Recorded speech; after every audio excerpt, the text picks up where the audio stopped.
सीता के दुई रे ललनवा जंगल बीच झोला झोले हो। सीता के दुई रे ललनवा जंगल बीच झोला झोले हो। सखी धीरे धीरे सीता झुलावे मन ही मन सोचाई हो। सखियां धीरे धीरे सीता झुलावे मन ही मन सोचाई हो। सीता के दुई रे ललनवा जंगल बीच झोला झोले हो। सीता के दुई रे ललनवा जंगल बीच झोला झोले हो। सखी धीरे धीरे सीता झुलावे मन ही मन सोचाई हो। सखियां धीरे धीरे सीता झुलावे मन ही मन सोचाई हो। आज जो होती अयोध्या महल में धूम होते हो।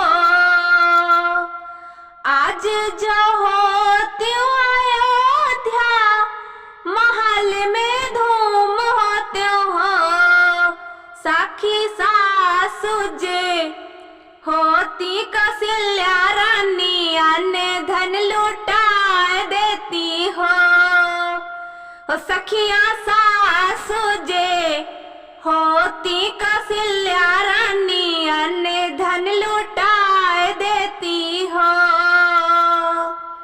घर घर से आउती सखिया पलना झुलाती हो।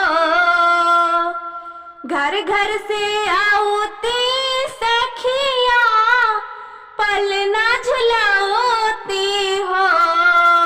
सखियां द्वार पे बाजत नगाड़ा भीतर शहनाई हो। सखियां द्वार पे बाजत नगाड़ा भीतर शहनाई हो। ऋषि वाल्मीकि जी के आश्रम लाल हमरा खेलाई हो। ऋषि वाल्मीकि जी के आश्रम लाल हमरा खेलाई हो। सखियां धीरे धीरे विद्या सिखावाई ज्ञान बतावाई हो। सखी धीरे धीरे विद्या सिखावाई ज्ञान बतावाई हो। लौकुश सब ज्ञान जान जई है विद्वान होई जई है हो। सीख लई है लौकुश ज्ञान विद्वान होई जई है हो।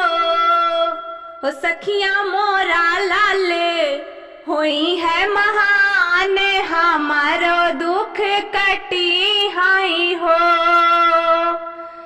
सखियां मोरा लाले होई है महान हमारो दुख कटी जाई हो। सखियां मोरा लाले होई है